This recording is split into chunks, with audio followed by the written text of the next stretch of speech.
welcome to Laser Tech Tuesdays at 2. I'm Jaye Cottrill, and I'm the Global Marketing Communications Manager here at Laser Technology. Every Tuesday around 2 p.m. Mountain Time, we go live and we discuss solutions found in traffic safety or professional measurement. We're glad that you joined us today on your coffee break. We will be live for about 15 minutes.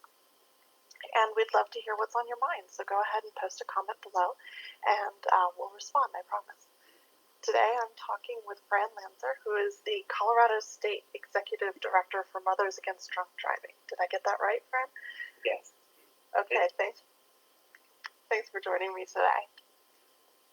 Can you give me your introduction, like who you are, how you've gotten involved with Mothers Against Drunk Driving? Yes, and thank you again for inviting me. Love being here. Have my coffee and my State Patrol mug, so good to go. Fran Lanzer with Mothers Against Drunk Driving, Colorado, and I first got involved with MAD 12 years ago now. When I moved to Colorado, actually a friend connected me to the mission, and one of the things that's always really resonated with me is that we provide support services to victims and survivors of drunk and impaired driving crashes, and to connect with families that have just gone through such an incredible tragedy, and to be a part of an organization that says, we're going to be here with you, and not only are we going to be here with you, but we're also working to stop this from happening to other families. It's just always been so powerful to me, and we have so many great partners like Laser Tech, like our law enforcement partners in Colorado, and really just thankful to be a part of that community. Well, we love partnering with you. Safe communities and safer communities are one of the passions that we have here at Laser Technology, and that's one of the reasons, that's one of the purposes that drives the different technology and equipment that we create, is to help build safer communities. Can you talk to what some of the initiatives MAD has in Colorado? Mm-hmm. We have 4 parts of our mission. We are working to end drunk driving, to help fight drugged driving, to support the victims of these violent crimes, and to prevent underage drinking. So we have activities and advocacy efforts in all 4 of those areas. A lot of people do know MAD from our work to fight for stronger drunk driving laws, and we continue to watch what's going on at the state capitol. The session is in a break right now, but they'll be back in February, and we will be working hard to make sure that we can save lives on our roads, and that victims and survivors, that their rights are honored and supported. So advocacy is a big part of what we do. We do also do a lot of prevention work, a lot of the times around holidays. So we just went through New Year's and the winter holidays, and working to reach out to the public, to people who might be celebrating with alcohol or cannabis, and to make sure that they know that they need to plan ahead. That's such a key part of our mission. We actually could eliminate impaired driving tomorrow if everyone just started planning ahead. That simple stuff. And then we do, it's been a little bit different this year with COVID. We do a lot of work in high schools and colleges to reach out to students and to connect with their parents around underage drinking and also underage cannabis use, to make sure that students are empowered to make healthy choices for themselves. So we do a lot of work there as well. And then we do have events that we have throughout the year. Again, they look a little different now. We are right now taking nominations for upcoming law enforcement awards that we do with CDOT. Laser Tech's also a part of that. We're hoping we can have an event later this year to present some awards in person, but we may have to do it virtually, who knows. We also have our Walk Like Mad 5K walk. We have candlelight vigils that we hold for victims and survivors. So we have events going on throughout the year as well. Right. So you mentioned the pandemic a couple of times and how that's made things look a little bit different for you. Can you elaborate? I don't think that you're allowed to go into the high schools at the moment. I know as a parent I can't go in. So how do you support those initiatives with the high school and college students? Yeah, everything has looked a little different, for sure. I'm sure, and everyone has been going through this together, right? In terms of a lot of our college and high school outreach programs, we did have to pull back certainly on any in-person presentations, and actually with so many schools doing online learning, they already have enough content to share that way, and they don't necessarily need us to come in, unfortunately. However, we do have our Student Leadership Advisory Council of Colorado, also known as SLAC, and they are working to plan outreach efforts through social media. It's basically students reaching out to other students. In addition, our court monitoring program is very active. We have a program where volunteers are observing DUI cases that are happening in several judicial districts around Colorado, and many of those folks are college interns. And so we've been engaging them, and they've still been able to not necessarily go in person, but to be able to watch online when they're able and to follow proceedings and research proceedings online. So we've been able to keep those engagements going. In terms of our victim services, we started a new online support group for victims and survivors, and that's been really successful, actually. I think a lot of people appreciate that they can tune in via Zoom, get some support, connect with other victims and survivors, and then they can turn off the camera and they're at home. They don't have to drive anywhere. They don't have to traffic to come to our office not downtown, south of downtown. So we've had a really great engagement there. And then I think one of the most frustrating pieces has just been the court system. There's just a lot of changes happening, and trying to make sure that victims of impaired driving crashes, that they are notified, that they're able to give input, and to be present in a lot of these hearings that are happening when, it might just be the judge and the prosecutor and the defense attorney and the offender, right? So we've got to make sure that those victims, that their rights are honored, because we do have victim rights in Colorado, and so we've been trying to navigate all that, and that has changed, it seems like, week to week, whether or not courts are able to go forward in person, they're remote, or what's happening. So we've really worked very hard to make sure that we're on top of the situation, on top of what's going on with each case, and that we can keep victims and survivors looped in and supported. Since you've been having to work a little bit harder at doing your work, have you learned anything along the way that you're going to carry forward with you? Definitely. I think the benefit to doing a lot of our events virtually and to having to connect remotely is that we've been able to really engage people from all across Colorado. When we did our Candlelight Vigil on Zoom back in November, we really were able to have people just participate from all over. So typically in the past, we would have had those events in Denver or in Colorado Springs, and a lot of the Western Slope would have been left out. But we had people call in and join us from all across Colorado. We actually even had our Mad National president from Florida joined in on the Zoom and was able to talk and support victims and survivors. And so we want to be able to kind of keep what's good from that, in addition to going back to being in person. So I think going forward, all of our events will have some sort of live stream where people from across the country can watch and participate. I think we've really tried to step up our game in terms of communicating with our supporters and engaging them. One area where we do continue to try and learn is to create more volunteer opportunities for people who want to get involved as volunteers. So many of our opportunities were in person, and so we've really tried to.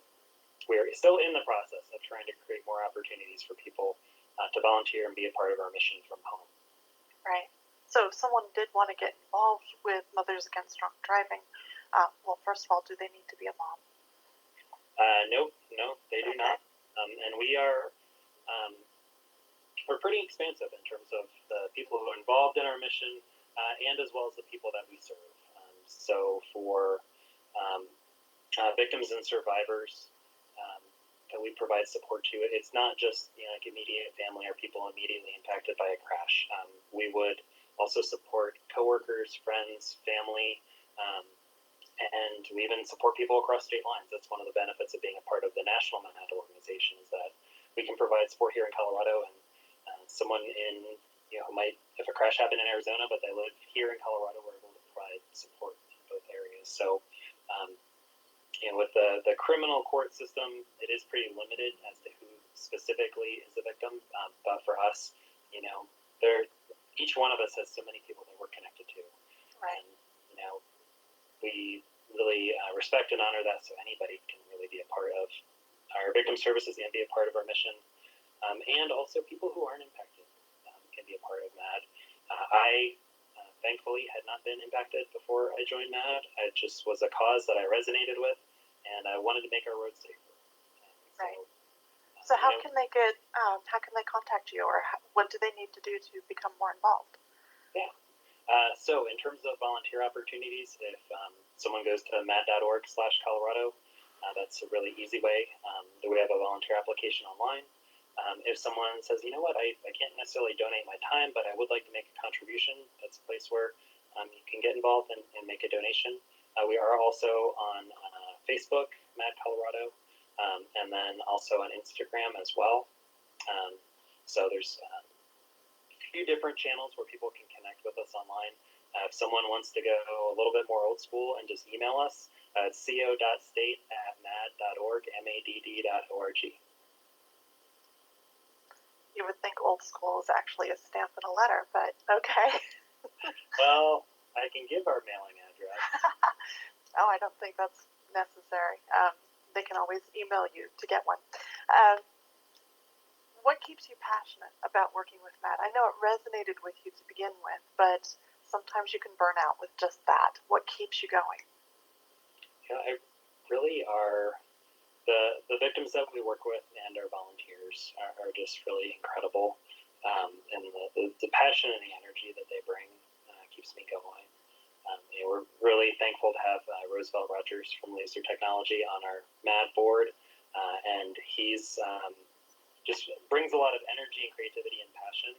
And sometimes when I'm having a hard day, I think about some of our board members and how hard they're working.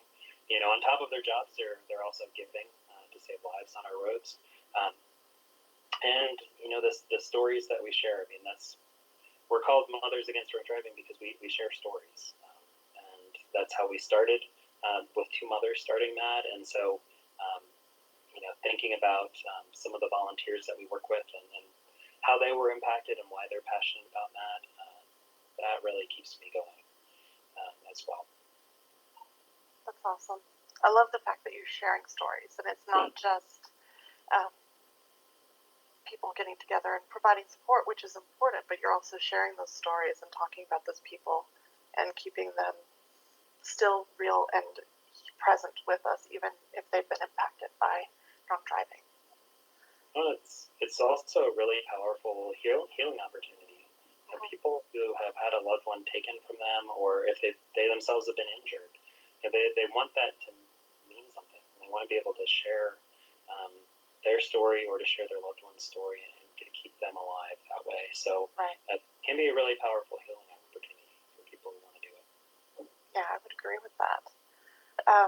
One of the things that you wanted me to point out is that we partner with local law enforcement to help create safe communities. So we partner not only with Mothers Against Drunk Driving, but we also partner with the International Chiefs of Police and other police organizations internationally and nationally, because safe communities are one of our passions. And I could go on and talk about our products and everything, but I'd really like to focus on MAD this time.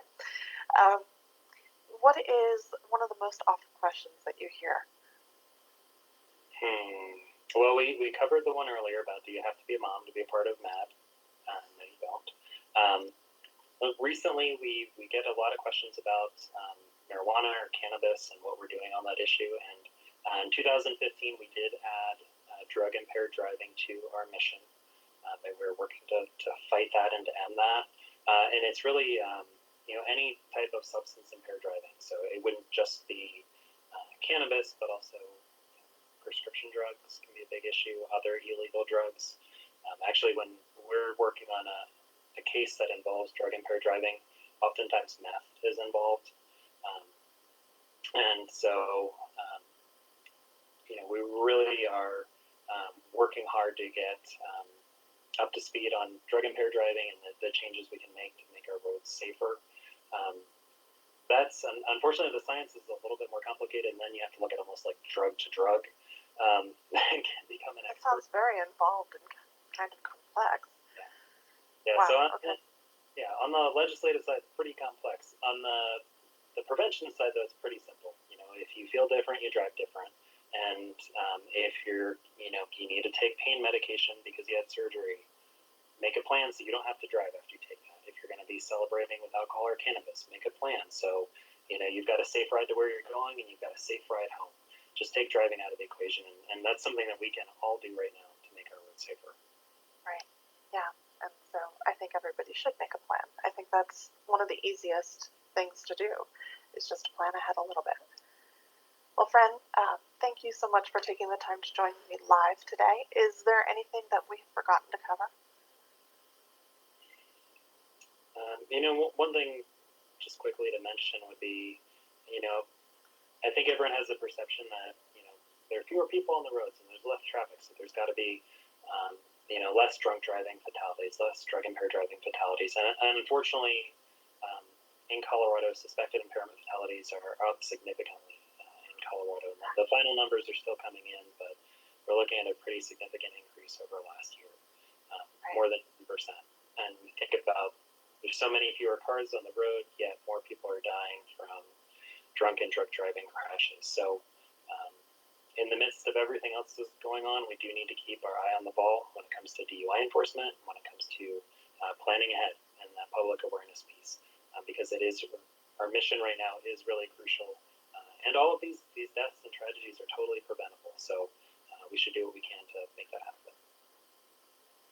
Well, thank you. I want to thank everyone else who has joined us live today. If you would like to be alerted about upcoming Tuesday at 2 events, please click the like button and follow LaserTech's page. And we will see everyone next week.